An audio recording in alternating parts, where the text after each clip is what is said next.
نحمده ونصلي ونسلم على رسوله الكريم أما بعد فأعوذ بالله من الشيطان الرجيم بسم الله الرحمن الرحيم ما آتاكم الرسول فخذوه وما نهاكم عنه فانتهوا صدق الله العظيم وصدق رسوله النبي الأمين المتين الكريم ونحن على ذلك لمن الشاهدين والشاكرين والحمد لله رب العالمين۔ درود پاک پڑھیں اللہ رب محمد صلی اللہ علیہ وسلم نحن عباد محمد صلی اللہ علیہ وسلم۔ اللہ تعالیٰ نے قرآن مجید میں ارشاد فرمایا ما آتاکم الرسول فخذوہ، رسول جو تمہیں جس بات کا تمہیں حکم دیں اس کو بجا لاؤ، اس کو کرو۔ وما نہاکم عنہ فانتہوا، اور یہ رسول تمہیں جس کام سے منع کرتے ہیں اس سے رک جاؤ۔ نبی کریم صلی اللہ علیہ وسلم کی زندگی، آپ کی حدیث ہی ہمارے لیے دنیا اور آخرت دونوں جہان میں کامیابی دلا سکتی ہے۔ جس نے نبی کریم صلی اللہ علیہ وسلم کی فرما برداری کی، اس نے اللہ تبارک و تعالیٰ ہی کی فرما برداری کی۔ وَمَن يُطِعِ اللَّهَ وَرَسُولَهُ فَقَدْ فَازَ فَوْزًا عَظِيمًا، اور جو اللہ اور رسول کی فرما برداری کرے، ان کے کہے پر چلے، تو یقیناً وہ بڑی کامیابی کو پہنچا۔ صرف کامیابی نہیں بلکہ بڑی کامیابی، فوزاً عظیما، عظمت والی کامیابی۔ یہ کب ہے؟ جب کہ ہم اپنے آپ کو اللہ اور اس کے رسول جل وعلا و صلی اللہ علیہ وسلم کے فرما برداری میں رکھیں۔ آج جن حالات سے ہم جوجھے یا جوجھ رہے ہیں یا جوجھنے والے ہیں، ان سب کا معاملہ بس یہی ہے کہ ہم اپنے طور پر اپنے ایمان و عقیدے کی حفاظت کی فکر کریں، اور بس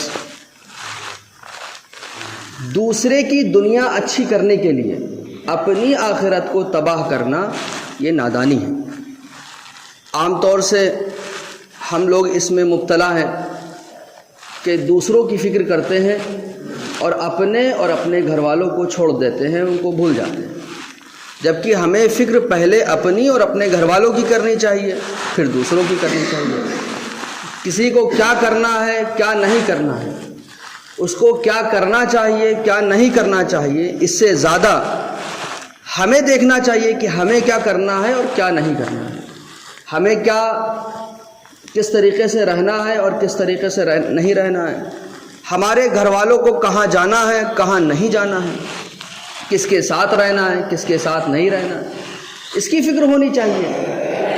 فلاں میں ہم لگے رہتے ہیں، وہ کہاں جا رہا ہے، وہ کہاں سے آ رہا ہے، اس نے یہ کیوں کیا، اس نے وہ کیوں کیا، اسے یہ نہیں کرنا چاہیے تھا، اسے وہ نہیں کرنا چاہیے تھا، انہیں ایسا کرنا چاہیے تھا، انہیں ویسا کرنا چاہیے تھا۔ تو ساری زندگی ہم اسی میں لگے ایسے رہے کہ اپنے اور اپنے گھر والوں کو بھول گئے، حالانکہ قرآن کہتا ہے قوا انفسکم واہلیکم نارا، اپنے اور اپنے گھر والوں کو جہنم کی آگ سے بچاؤ۔ ہمیں دوسروں کے کام نہیں دے کر کے بھیجا گیا، یہ کام صرف اور صرف ان علماء کا ہے جن کو تبلیغ کی ذمہ داری ہے۔ ہر کسی کا یہ کام نہیں ہے کہ وہ فتویٰ دیتا پھرے۔ تو ہمیں اپنی زندگی کو سوچنا چاہیے، سمجھنا چاہیے کہ ہمیں کیا کرنا ہے اور ہمارے گھر والوں کو کیا کرنا ہے اور کیا نہیں کرنا ہے، یہ زیادہ اہم ہے اس سے کہ ہم دوسروں کی فکر میں لگے رہیں۔ تو جن حالات سے ہم جوجھ رہے ہیں یا جوجھ چکے ہیں یا جوجھنے والے ہیں، یہ کوئی بڑا مسئلہ نہیں ہے اگر ہم اپنی شریعت کو خود تھامے رہیں۔ تو پچھلے جمعے کو یہ بات آتی رہ گئی، اس کو آج ہم تفصیل سے بتاتے ہیں، اور اس مثال سے باقی ساری چیزوں کو آپ سمجھ لیں۔ فرض کر لیتے ہیں، مان لیتے ہیں، اور ایسے ملک ایسے ملک دنیا میں ہیں جہاں پر ایک ہی قانون ہے، جہاں پر ایک ہی قانون چلتا ہے، ایسے ملک ہیں۔ فرض کر لیتے ہیں یہاں پر بھی ہو جائے، تو ہماری شریعت ایسی شریعت ہے جس کو توڑا نہیں جا سکتا۔ ہماری شریعت نے پہلے ہی ہمیں یہ کہا تھا کہ 3 طلاق مت دینا، تو ہمیں نہیں دینا، بات ختم، کہاں دقت آ رہی ہے؟ لیکن ہم نہ پڑھتے ہیں نہ سمجھتے ہیں، غصہ ناک پر رہتا ہے اور سارا زور اور ساری بہادری ایک کمزور عورت پر۔ بس جناب کو غصہ آیا اور بہادری کے جو کارنامے انجام دیے، تو تجھے 3 طلاق، تو تجھے یہ، تو تجھے وہ، تو نکل جا، تو بھاگ جا، بس یہ بہادری ہو گئی ان کی۔ اب ہوا کیا؟ پھر ماتھا پکڑ کے بیٹھ گئے۔ یہ اسلام کا نہ مزاج سمجھنا ہے، نہ اسلام کے قوانین سمجھنا ہے، جو اپنا اچھا لگ رہا ہے۔ اور میں یہ بہت اچھی طریقے سے بچوں کو یہ سکھانا چاہیے، یہ کوئی بہادری، یہ کوئی مردانگی نہیں ہے کہ ایک کمزور عورت کو آپ دھمکا لے جائیں۔ اس میں کون سی بڑی بہادری ہے؟ بہادری، یہ بہادر وہ ہے جو غصے کے وقت اپنے آپ کو قابو میں رکھے، وہ بہادر ہے۔ تو اب 3 طلاق دے دی، اب بھی کوئی مسئلہ نہیں بگڑا ہے۔ اگر ہم شریعت کی پابندی میں رہیں کوئی کچھ نہیں کر سکتا۔ اب ہوتا کیا ہے کہ سمجھنے کی چیز ہے، لڑکا بھی چاہ رہا ہے، لڑکی بھی چاہ رہی ہے رہنا۔ اب یہ کوئی بات تھوڑے ہوئی، بھائی شریعت کے پابند اگر ہو کر کے رہنا ہے تو اب بھول جائیے۔ اب آپ پہلے ہی آپ کو یہ سوچنا چاہیے تھا، طلاق ایک گولی کی طرح ہے، چلے گی تو لگے گی۔ اب آپ اس سے یہ نہیں کہہ سکتے گولی سے واپس آ جاؤ، وہ چل گئی تو چل گئی، طلاق نکل گیا منہ سے تو نکل گیا۔ مذاق میں بھی طلاق دینا منع ہے، مذاق میں بھی کہے گا طلاق پڑے گی، طلاق دینا ہی ضروری ہے۔ اور بھی طریقے ہیں غصہ نکالنے کے، اگر جائز غصہ ہے تو، ناجائز غصے کی بھی اجازت نہیں ہے، بیوی کو مارنے پیٹنے کی اجازت نہیں ہے۔ شریعت میں بہت سخت پابندی ہے بیوی کو مارنے سے۔ اور آج ہماری حرکتوں سے غیر مسلم یہ کہتے ہیں کہ جو ہے مارنے کی اجازت ہے، یہ حال ہے۔ یہ ہم نے خود اپنے اسلام کو جتنا نقصان ہم نے پہنچایا ہے کسی نے نہیں پہنچایا، وہ تو جانتے نہیں ہیں۔ میں آپ کو ایک مثال دوں، غیر مسلم یہ اپنے لوگوں کو کہتے ہیں، غیر مسلم اپنے لوگوں کو کہتے ہیں کہ دیکھو تم لوگ سوتے رہتے ہو اور یہ لوگ اذان دے کر کے صبح صبح جو ہے جاگ کر کے جو ہے تم لوگوں کو جگایا کرتے، نیند خراب کرتے۔ انہیں کیا پتا کہ یہاں مسجد کی مسجدیں ہی خالی ہیں، وہ تو یہ سوچ رہے ہیں کہ جو ہے یہاں مسلمان دیکھو کتنا ایکٹیو ہے، صبح سے لے کر کے رات تک جو ہے وہ اپنے دین کی فکر کرتا رہتا ہے، ان کو لگ رہا ہے نا۔ لیکن حقیقت کیا ہے ہمارے ہاں؟ مسجدیں خالی ہیں۔ تو ہم اپنی شریعت کو خود ہی داغ لگاتے ہیں۔ اب اگر خدا نہ خواستہ کسی سے نکل گیا تو شریعت کی پابندی کرو بس۔ آپ کہیں کورٹ میں جائیں گے، آپ مقدمہ لکھائیں گے تو پھر یہ سب نوبتیں آتی ہیں۔ اور اگر آپ اسی چیز کو خود حل کر لیجیے، خود ہی شریعت پر عمل کر لیجیے، کوئی دقت نہیں ہے۔ کوئی آپ سے زبردستی نہیں کہے گا نہیں ایسا کرو، کوئی آپ سے کچھ نہیں کہہ رہا۔ تو اگر ہم اپنی شریعت کو نقصان نہ پہنچائے تو کچھ نقصان نہیں ہو سکتا۔ اور ایک بلکہ بہت پیارا شعر ہے، کچھ بات ہے کہ ہستی مٹتی نہیں ہماری، ہستی کا مطلب وجود، کچھ بات ہے کہ وجود مٹتا نہیں ہمارا، صدیوں رہا ہے دشمن دور زماں ہمارا۔ ایک زمانے سے دشمنی چلی آئی۔ حضرت ابراہیم علیہ السلام تنہا تھے، آگ میں پھینکا نہ، وہ سوچ رہا ہے کہ دین ختم ہو جائے گا، دین پھیلا۔ موسیٰ علیہ السلام کو قتل کرنے کی کوششیں کی گئیں، وہ سوچ رہا ہے دین ختم ہو جائے گا، دین پھیلا۔ نبی کریم صلی اللہ علیہ وسلم کو ملک سے، شہر سے باہر نکلنے پر مجبور کر دیا، سوچ رہے ہیں دین ختم ہو جائے گا، دین پھیلا۔ دین تو نہیں رکے گا، وہ پھیلے گا ہی پھیلے گا۔ اور اللہ تبارک و تعالیٰ کی قدرت کے ایسے ہی چیزیں ظاہر ہوتی ہیں۔ آپ دیکھیں نبی کریم حضرت ابراہیم علیہ السلام کے 2 بیٹے، ایک حضرت اسماعیل علیہ السلام، ایک حضرت اسحاق علیہ السلام۔ حضرت اسحاق علیہ السلام کی نسل میں نبیوں کی ایک لمبی قطار ہے، اور اسماعیل علیہ السلام سے لے کر کے نبی کریم صلی اللہ علیہ وسلم تک کوئی نبی پیدا نہیں ہوا. اسماعیل علیہ السلام کے بعد سیدھے نبی کریم صلی اللہ علیہ وسلم ان کی نسل میں پیدا ہوئے, ان کی نسب میں. آپ دیکھیں کہ ابراہیم علیہ السلام کے بعد اسماعیل علیہ السلام بھی ذبح ہونے جا رہے ہیں, چھری گردن پہ رکھی ہوئی ہے. تو اللہ تبارک و تعالیٰ اپنی قدرت کا اظہار وقت وقت پر بندوں کے لیے فرماتا ہے کہ یہ دین ویسے کا ویسا ہی باقی رہے گا, بس تم اپنے آپ کو ہمارے حوالے کر دو تو تم نجات پا جاؤ گے. دین کو تو کچھ نہیں ہوگا, نہ ضرورت دین کو. اللہ تبارک و تعالیٰ فرماتا ہے کہ اگر تم گناہ میں مبتلا ہو جاؤ گے تو ہم ایسی قوم لے آئیں گے جو تم سے زیادہ پرہیزگار ہوگی. اس کے بس میں سب کچھ ہے, ہمیں سوچنا ہے کہ ہمیں جانا ہے جنت میں یا جہنم میں جانا ہے. تو دین کو آج جو نقصان پہنچ رہا ہے اس کا درد زبانی ہونے کے بجائے عمل میں ہونا چاہیے. جو نقصان ہم دیکھ رہے ہیں جو ہونے والا ہے اس کے لیے ہم پہلے سے کتنا تیار ہیں. سمپل سا فارمولہ ہے. آپ دیکھیے جیسے 4 شادیوں کا مسئلہ ہے. اب وہ بیوقوف نہیں وہ لوگ, ان کو یہ لگ رہا ہے 4 شادیاں, بتائیے اگر کوئی 2 شادی کر کے دکھا دے مجال ہے اس کی ہماری قوم میں, ان کو کیا لگ رہا ہے؟ ان کو یہ لگ رہا ہے 4 شادیاں کرتے ہیں. اور بتائیے ہمارے سماج میں کوئی 2 شادی کر کے دکھا دے, وہ ہمت ہے کسی میں؟ اتنا جینا حرام کریں گے اس کا کہ وہ گھر سے قوم نکلے بھی نہیں. ان کو لگ رہا ہے کہ بڑی آسان ہے 4 شادیاں, تو اس کو پابندی لگا کر بڑے خوش ہو جائیں گے. ہے کہ نہیں ایسا؟ کہاں. بلکہ وہ چھوڑیے 2 شادی تو بہت دور کی بات ہے. اگر کوئی تھوڑا سا بڑی عمر کا اس کی بیوی کا انتقال ہو جائے اور شادی کر لے تو آفت ہے. اور اگر بوڑھا شادی کر لے گئی بھینس پانی میں. پھر تو اس کی جو گت بنائیں گے بتاؤ, بڑھاپے میں شادی, ناتی پوتے کھلانے کی عمر میں شادی. یہ ان کو لگ رہا ہے شادی بڑی آسان ہے. یہاں تو ہماری بیواؤں کا اتنا برا حال ہے کہ ہم کچھ نہیں کہہ سکتے, اور وہاں ان کو لگ رہا ہے کہ مسلمانوں کے یہاں 4 شادیاں ہیں. وہ بیوقوف تو نہیں ہیں, ان کو کچھ پتہ ہی نہیں ہے. لیکن یہاں جو ہو رہا ہے وہ تو آپ جانتے ہی ہیں. تو ہم نے اپنی شریعت کو کون سا سنبھال کے رکھا ہوا ہے جو ہمیں اتنا غم ہو رہا ہے. ہاں اگر ہم شریعت کی پابندی کرتے ہوتے اور پھر کوئی جو ہے اڑچن لگاتا تو افسوس کرتے. صرف ایک 3 طلاق کا مسئلہ ہی حرام ہے, نماز چھوڑنا حرام نہیں ہے, غیبت حرام نہیں ہے, جھوٹ حرام نہیں ہے, رشوت حرام نہیں ہے, بیاج حرام نہیں ہے, بیاج لینا اور دینا دونوں حرام نہیں ہے. آپ بتائیے, چغلی کرنا حرام نہیں ہے, دوسرے کی عزت اچھالنا حرام نہیں ہے, زمین جائیداد ہڑپنا حرام نہیں ہے. کون سا حرام کام مسلمان نہیں کر رہا ہے؟ ایک 3 طلاق والا ہی بس حرام کام ہے کہ اگر 3 طلاق کے بعد کوئی رکھ رہا ہے تو بس وہی حرام ہے. تو وہ سمجھتے ہیں نا کہ مسلمانوں کی شریعت کو وہ کچھ کر رہا ہے, اور ہم نے اپنی شریعت کا کیا حال کر رکھا ہے وہ یہ ہم دیکھ ہی رہے ہیں. ان کو تو بس 2-4 چیزیں نظر آئی ہیں, ان کو اگر کل سمجھ میں آ جائے تو پتہ نہیں کیا حالت ہو جائے ہم لوگ کی. تو مسئلہ یہ ہے کہ ہم جو زبانی جو درد کا اظہار کر رہے ہیں وہ عملی اگر ہو جائے تو سب دیکھتے رہ جائیں گے, قانون دھرے کے دھرے رہ جائیں گے, کوئی حیثیت نہیں ہے. یہ قانون الہی ہے, کبھی نہیں توڑا جا سکتا. قانون الہی کو کبھی کوئی توڑ نہیں سکتا.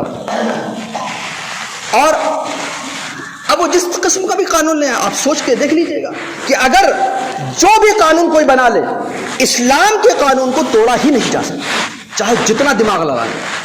یہ ہے. اب مثال کے طور پر زمین جائیداد کا مسئلہ ہے. اب زمین جائیداد میں آپ بتائیے, زندگی میں اگر ماں باپ کوئی بھی زندگی میں اگر اپنے بچوں میں جائیداد بانٹے زندگی تو اسے وراثت نہیں بولتے ہیں. تو برابر لڑکا اور لڑکی دونوں کو برابر ملے گا.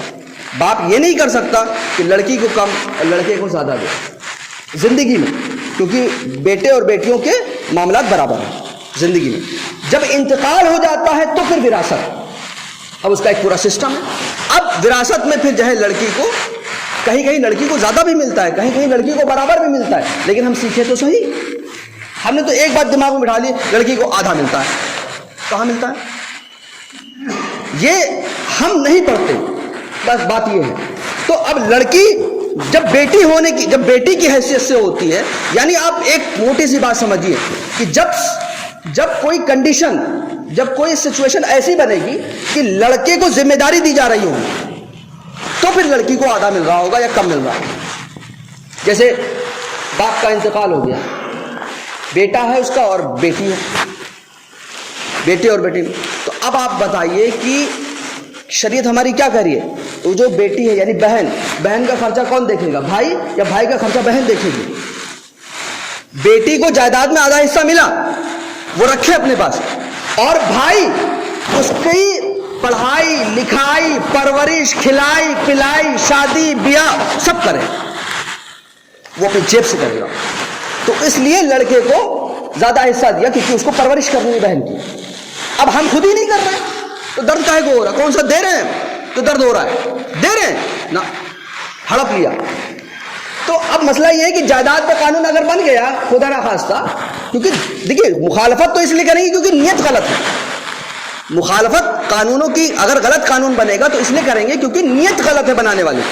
لیکن ہم خود دیکھیں ہم کون سا عمل کر رہے ہیں تو قانون پر رونا روئے۔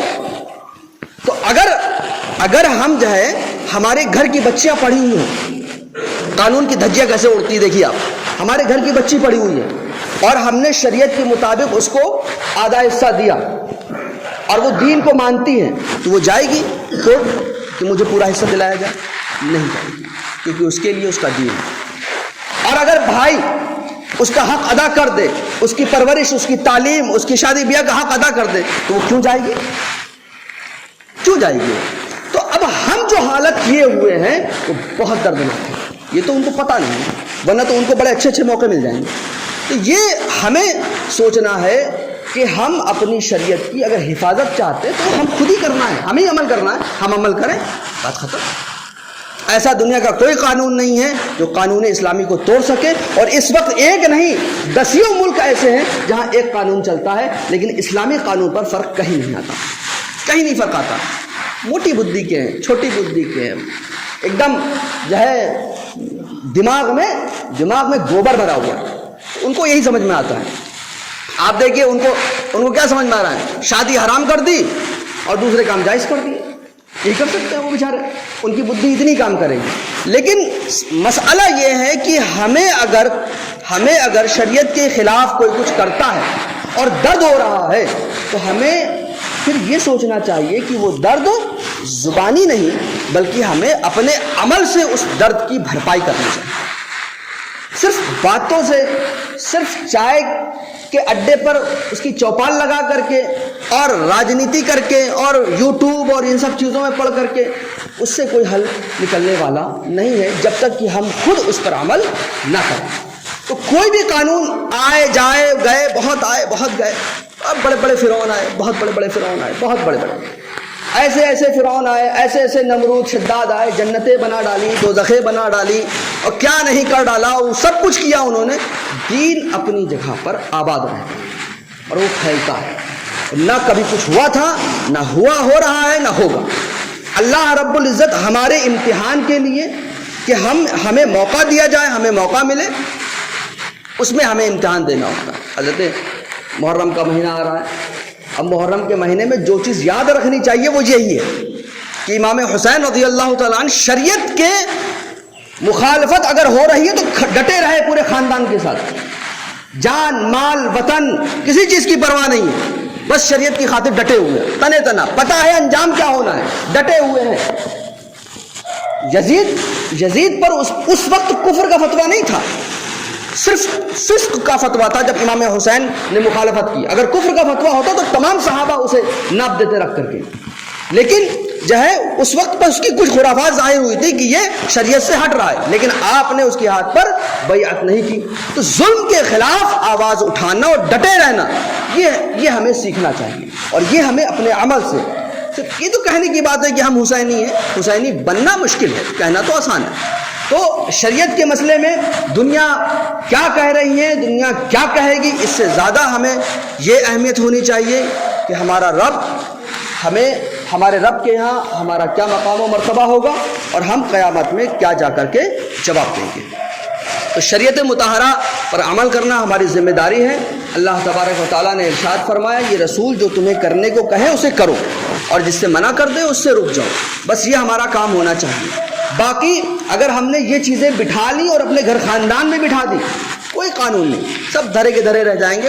آپ جتنے قانون پڑھ ڈالیے، آپ دیکھیے گا ایک طرف فلاں قانون رکھیے گا اور ایک طرف اسلامی قانون رکھیے گا، آپ دیکھیں گے اس کی کوئی حیثیت نہیں، کوئی حیثیت نہیں ہے، بس یہ کہ ہم خود عمل کرتے ہوں بس، تو کوئی قانون جو ہے کام نہیں آئے گا، سارے قانون اپنے رہیں گے۔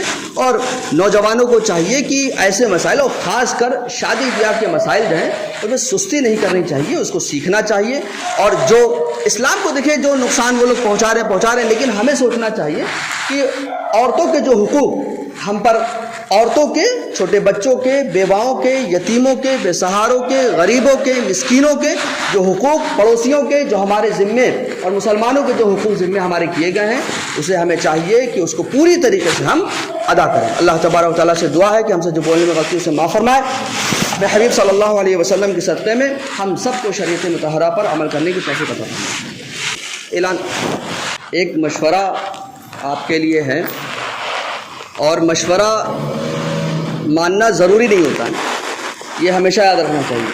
مشورہ ہوتا ہے، مشورہ وہی مانا جاتا ہے جو اچھا ہوتا ہے مشورہ، یا کام کا ہوتا ہے، اور بے کام کے مشورے چھوڑ دیے جاتے ہیں۔ تو جو مسجد کے معاملات میں جو مجھے سمجھ میں آ رہا ہے، اس میں آپ کو ایک مشورہ دوں گا کہ جو لوگ پیسے نہیں دے رہے ہیں ان کو اس بات کا اظہار کرنا چاہیے کہ کیوں، کوئی مجبوری ہے تو وہ بتانی چاہیے، کوئی بات ہے تو وہ بتانی چاہیے، کیونکہ جب اس مسجد کا کام جو ہے آپ ہی کے چندے پر ٹکا ہوا ہے، اور اس کی وجہ سے یہ کام ٹکا ہوا ہے، تو اب سارے معاملات جب مسجد دیکھ رہی ہے آپ کے، تو آپ کو بولنا بھی چاہیے کہ بھائی نماز 5 وقت کی، جمعہ، عید، بقرعید، نماز جنازہ، تیجا، 40واں، فاتحہ، سب یہ مسجد آپ کا دیکھ رہی ہے، تو آپ کو اس سے جڑے رہنا آپ کی ذمہ داری ہے، اس کی ضرورتوں کو پورا کرنا بھی آپ کی ذمہ داری ہے، کیونکہ یہ آپ کی ہر ضرورت کو پورا کر رہی ہے مسجد۔ تو اگر کوئی بات ہے تو اس کا اظہار ضرور کرنا چاہیے۔ تو یہ ایک مشورہ ہو گیا، نہیں تو دوسرا بھی ہے۔ دوسرا مشورہ یہ ہے کہ جیسے کچھ توڑ پھوڑ کی ضرورت پڑی، تو اس میں یہ ہے کہ آئندہ جو بھی کام کیا جائے تو بہت جلد بازی میں نہیں، اس کو ٹائم دیا جائے۔ مثال کے طور پر جیسے ہی ہم لوگ اس کام سے فارغ ہو لیں تو اب سارے کام روک کر کے صرف دماغ اس پر لگائیں کہ آئندہ جو کام کرنا ہے وہ ہم کیسے کریں گے۔ جیسے مینار کا کام بہت ضروری ہوتا ہے، کرنا ہی ہوتا ہے۔ جیسے مسجد میں بچوں کے پڑھنے کے لیے ایک جگہ ہونا ضروری ہوتی ہے، مسجد میں نہیں پڑھانا چاہیے بچوں کو، تو جو ہے مان لیجیے وضو خانہ بننا ہے یا حجرہ بننا ہے، اور حجرہ جو بنے امام صاحب کا تو ایسا بنے کہ فیملی کے ساتھ رہ سکے۔ میں اپنی بات نہیں کر رہا ہوں، ہاں اور کوئی آئے گا تو وہ جو ہے فیملی کے ساتھ رہ سکے۔ بچوں کے پڑھنے کا مسجد کے علاوہ ہونا چاہیے، مسجد میں ادھم کاٹتے رہتے ہیں، دوڑتے بھاگتے رہتے ہیں، مسجد میں امام پڑھانے والا مار بھی نہیں سکتا ہے، ٹھیک ہے، تو یہ چیزیں ہیں، تو یہ بننا ہے۔ تو اب جب بننا ہے تو ابھی سے سوچئے کہ اس کے لیے کیا پلاننگ ہم تیار کریں گے، کیسے اس کو کیا کرنا ہے، اس کا نقشہ اور طرح طرح کی ڈیزائن دیکھنا اور ساری چیزیں دیکھتے رہیے۔ سال، 2 سال، 4 سال، 5 سال بعد جب آپ اس کو بنا رہے ہوں گے تو ایک دم پرفیکٹ ہوگا۔ انجینئر کی مدد سے آپ یہ سارے کام کیجئے، خود سے نہ کیجئے۔ تو اگر یہ کام بہت ضروری نہ ہو اور اٹکا ہی ہوا ہے تو اس میں بھی غور و فکر کیجئے۔